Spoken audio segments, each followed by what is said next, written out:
Greetings, everyone.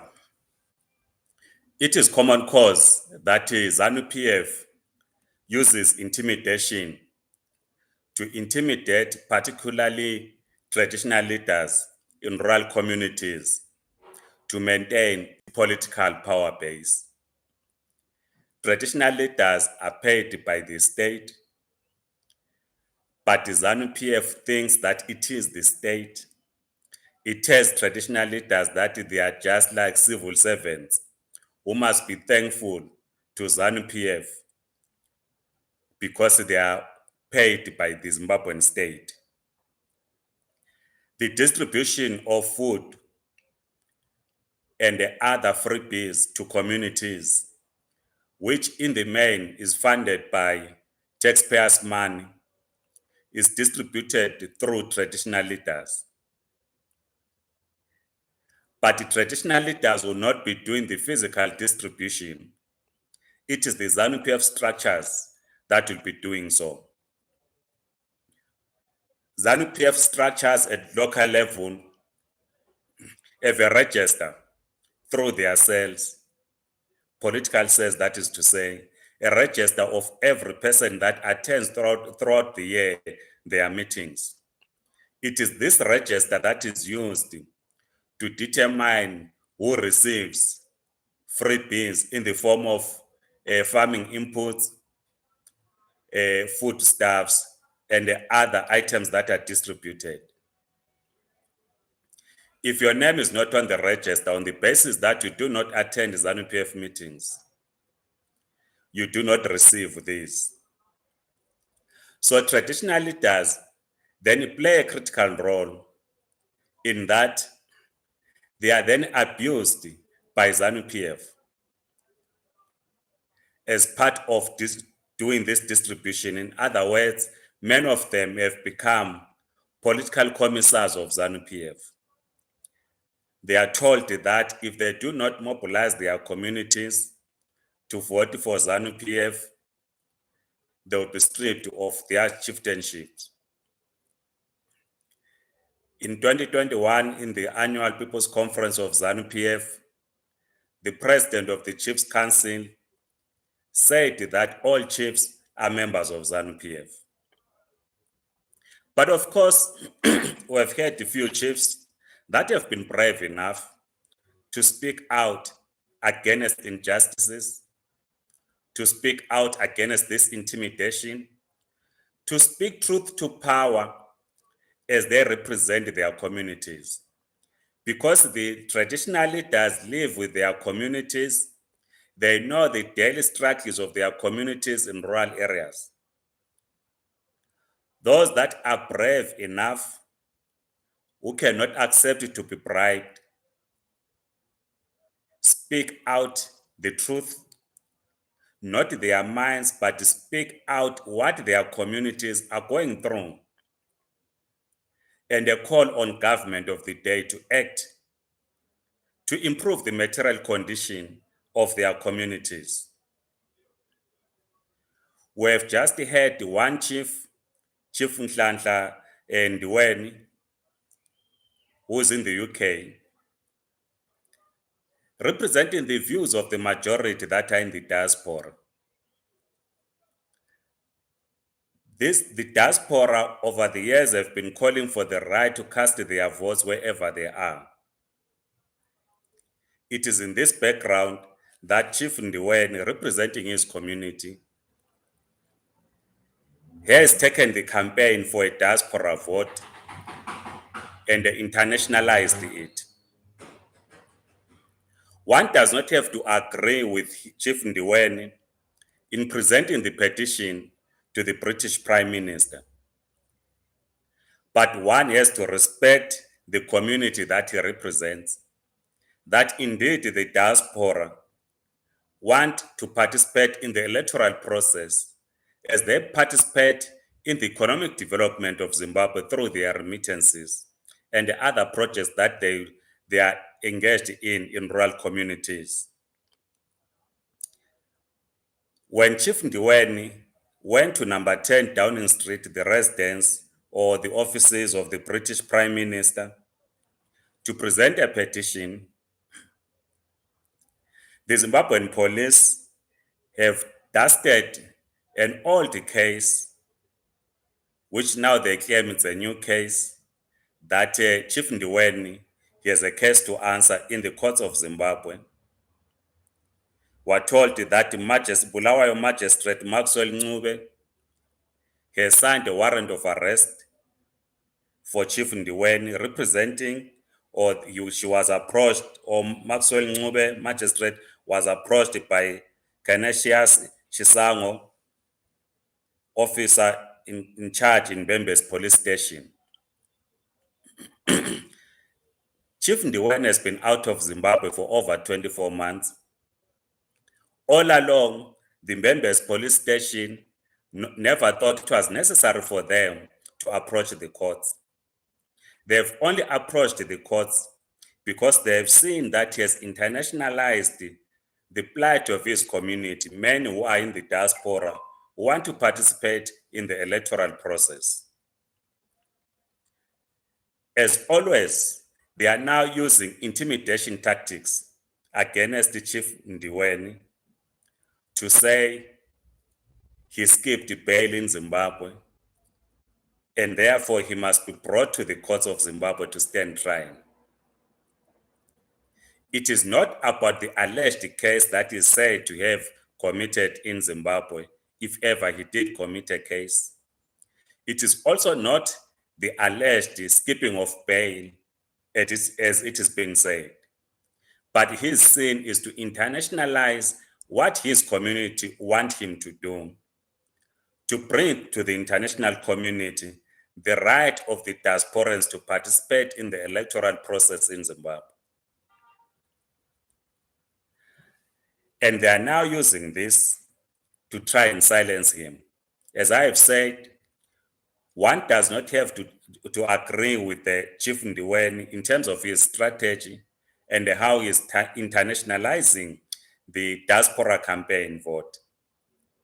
But one has to respect his rights and that he represents a community that wants to participate in the electoral process for a simple reason that we have no caring government in Zimbabwe, and that Zimbabweans in their generality, in the diaspora and elsewhere, wants to have a say on who governs in Zimbabwe. Another chief that is now under intimidation from the state, as pronounced by the Vice President of Zimbabwe, General Chiwenga, is Chief Murenge.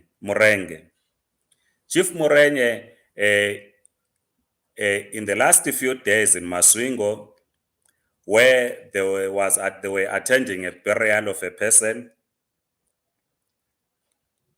he again spoke out against what his community believes in, and the challenges that his rural community in Masvingo is going through. We have been told over the years that, which we have of course rejected, that the reason for the economic collapse in Zimbabwe is sanctions. And we have said no. While as communists we stand opposed to any form of sanctions, but it must be pointed out that it is not sanctions that have caused the economic collapse in Zimbabwe. And the Chief Moreni spoke well and articulated the reasons why we find ourselves where we are in terms of our economy. That does not serve the majority of young people in Zimbabwe who find themselves skipping the country for greener pastures. Indeed, as his community understands, and as a true representative of his community, Chief Murray of Masvingo said that corruption is the biggest contributor to economic collapse. We have seen how the rich, we have seen how the politically connected are flashing their wealth. They are smuggling gold. In the previous video, we spoke about how Every day, the Zimbabwean government is coming up with the strategies of forcing citizens to pay one tax or another, be it a cell phone tax, to raise money through citizens. And the Chief Mureni spoke out against this. When he said these words, he was not speaking what was coming from his mind. He was speaking what his community understands to be the correct version of events in Zimbabwe. That the so-called Second Republic that was ushered in on the 17th of November, 2017, is as corrupt as the so-called First Republic, which was led by former President Robert Mugabe. The administration of Emmerson Mnangagwa and Robert Mugabe are the same. They are corrupt. They use intimidation to cow those that do not agree with their views. So, as progressive Zimbabweans, we must, all of us, protect our traditional leaders. We cannot fold our arms when our traditional leaders are being threatened. Vice President Chiwenga says that Chief Murray must be investigated for the things that he had said. We are saying, instead of investigating Chief Murray, the Zimbabwean government must go to Masvingo and investigate the lifestyle of the people of Masvingo, the people that the chief represent. Do they have enough to eat? Do they have jobs? Are they affording to send their kids to school? Are they accessing health care? Do they have clean drinking water? These are the things that the Zimbabwean government must investigate, not the chief. The people of Zimbabwe, particularly in rural areas, are worse off than they were some years back. The economy has collapsed thanks to corruption, which the chief pointed out. But as always, ZANU-PF wants to use intimidation tactics. We know that they are going to intimidate the chief. I saw a note on social media where the presidential spokesperson says that Chief Mureni has sobered up.